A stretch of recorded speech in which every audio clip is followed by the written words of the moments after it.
ವೈದ್ಯ ನಾರಾಯಣ ಹರಿ ಅಂತಾರೆ. ಜೀವ ಒಂದು ಉಳಿಸುವಂತ ಎರಡನೇ ದೇವ್ರ ಅಂತ ಯೂಶಲಿ ಹೇಳ್ತಾರೆ. ವೈದ್ಯೋ ನಾರಾಯಣೋ ಹರಿ. ಸರ್, ಇತ್ತೀಚಿನ ದಿನಗಳಲ್ಲಿ ಯುವ ಜನಾಂಗಕ್ಕೆ ಜಾಸ್ತಿ ಎಲುಬು ಮತ್ತು ಕೀಲು ನೋವು ಬರುತ್ತೆ. ಏನು ಸರ್ ಅದಕ್ಕೆ? ಸುಮಾರು 15,000ಕ್ಕಿಂತ ಹೆಚ್ಚು ನಾವು ಮೂಳೆ ಶಸ್ತ್ರಚಿಕಿತ್ಸೆಗಳನ್ನು ಯಶಸ್ವಿಯಾಗಿ ಮಾಡಿದ್ದೇವೆ. ಈ ಸಾಫ್ಟ್ವೇರ್ ಉದ್ಯಮಿಗಳಲ್ಲಿ ಸಾಮಾನ್ಯವಾಗಿ ಕಂಡು ಬರತಕ್ಕಂಥದ್ದು ಸೊಂಟ ನೋವಿನ ಸಮಸ್ಯೆಗಳು.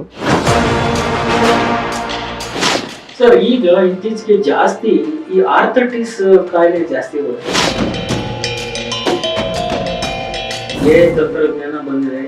ಸೊ ತಾವು ಈ 22 ವರ್ಷಗಳ ಹಿಂದಿನ ಸರ್ವಿಸ್ಗೂ ಈಗಿನ ಸರ್ವಿಸ್ಗೆ ಎಷ್ಟು ಎಫೆಕ್ಟ್ ಆಗಿದೆ? ಆರೋಗ್ಯಕರವಾಗಿ ಇಟ್ಕೋಬೇಕು ಅಂತಂದ್ರೆ 3 ಇಂಪಾರ್ಟೆಂಟ್ ಆಸ್ಪೆಕ್ಟ್ಸ್ ಅನ್ನ ನಾವು ಗಮನಿಸಬೇಕು.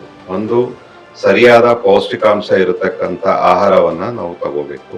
ಅದರಲ್ಲಿ ಕಾರ್ಬೋಹೈಡ್ರೇಟ್ಸು, ಪ್ರೋಟೀನ್ಸು ಮತ್ತೆ ಮಿನರಲ್ಸು, ಬೇಕಾಗಿರತಕ್ಕಂಥ ವಿಟಮಿನ್ಸ್ ಇರತಕ್ಕಂಥ ಆಹಾರ. ಆಮೇಲೆ ಇತ್ತೀಚೆಗೆ ಮಹಿಳೆಯರಲ್ಲಿ ವಿಶೇಷವಾಗಿ ಮೂಳೆ ಸೆಳೆತ ಜಾಸ್ತಿ ಆಗ್ತದೆ. ಮುಟ್ಟು ನಿಂತ ನಂತರ ಈಸ್ಟ್ರೋಜನ್ ಪ್ರೊಡಕ್ಷನ್ ಆಗದೆ ಕಮ್ಮಿ ಆಗೋಗುತ್ತೆ ಕಂಪ್ಲೀಟ್ ಆಗಿ. ಹಳ್ಳಿಗಳ ಕಡೆಯಲ್ಲಿ ಕಟ್ ಹಾಕೋದಂತ ಹೇಳ್ತಾರೆ. ಅದರ ಹೆಸರು ಹೇಳಿಕೊಂಡು ಟ್ರೀಟ್ ಮಾಡತಕ್ಕಂಥ ಜನ ತುಂಬಾ ಜನ ಬಿಸ್ನೆಸ್ ಆಗೋಗ್ಬಿಟ್ಟಿದೆ. ಪೇಷಂಟ್ಗಳ ಒಂದು ದುರ್ವರ್ತನೆ ಅಥವಾ ವೈದ್ಯರ ಮೇಲೆ ಕೈ ಮಾಡುವಂತಾಗಿರ್ಬೋದು. ಈ KPMG ಆಕ್ಟ್ ಅಂತ ನಿಮ್ಮಲ್ಲಿ ಸರ್ಕಾರನೇ ತಂದಿದೆ.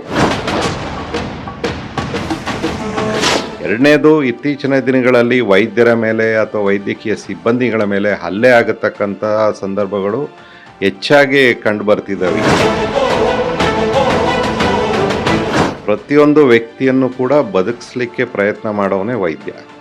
ಯಾರು ಕೂಡ ಅಸಡ್ಡೆ ಮಾಡೋದಿಲ್ಲ. ಅದೆಲ್ಲೋ ರೇರು, 1 ಲಕ್ಷದಲ್ಲಿ ಒಬ್ಬರು ಆ ರೀತಿ ಇರ್ಬೋದು ಅಂತ. ಈ ಬಂಡವಾಳಶಾಹಿಗಳೇನ್ ಮಾಡ್ತಾರೆ, ಅವ್ರಿಗೆ ದುಡ್ಡೊಂದೇ ಮಾನದಂಡ ಆಗುತ್ತೆ. ಮಾನವೀಯತೆನ ಎಲ್ಲ ಒಂದ್ ಕಡೆ ಬದಿಗಿಡ್ತಾರೆ. ಸರ್ಕಾರ ಹೇಳ್ತಾ ಇದೆ MBBS ಓದಿದಂತ ಎಷ್ಟೋ ವಿದ್ಯಾರ್ಥಿಗಳು ಸರ್ಕಾರಿ ಸೇವೆಗೆ ಬರ್ತಾ ಇಲ್ಲ, ಹಳ್ಳಿಗಳಿಗೆ ಹೋಗ್ತಾ ಇಲ್ಲ. MBBS ಮಾಡಿದ ತಕ್ಷಣ ಎಲ್ಲರೂ ಏನು ಪೋಸ್ಟ್ ಗ್ರಾಜ್ಯುಯೇಷನ್ಗೆ ಹೋಗ್ತಾರೆ ಅಥವಾ ಎಲ್ಲರೂ ಹೊರದೇಶಗಳಿಗೆ ಹೋಗ್ತಾರೆ ಅನ್ನೋದು ಸುಳ್ಳು. ವೃತ್ತಿ ಒಂದು ಕಡೆ, ಪ್ರವೃತ್ತಿ ಇನ್ನೊಂದು ಕಡೆ. ಹೇಗೆ ನಿಭಾಯಿಸ್ತೀರಾ? ಮತ್ತೆ ಯಾವ ಪಕ್ಷದಲ್ಲಿ ತಾವು ಈಗ ಸಕ್ರಿಯವಾಗಿ ಕೆಲಸ ಮಾಡ್ತಾ ಇದ್ದೀರಾ? 2017ರಲ್ಲಿ ನಾನು ಅಧಿಕೃತವಾಗಿ ಭಾರತೀಯ ಜನತಾ ಪಾರ್ಟಿಯನ್ನ ಸೇರಿದೆ.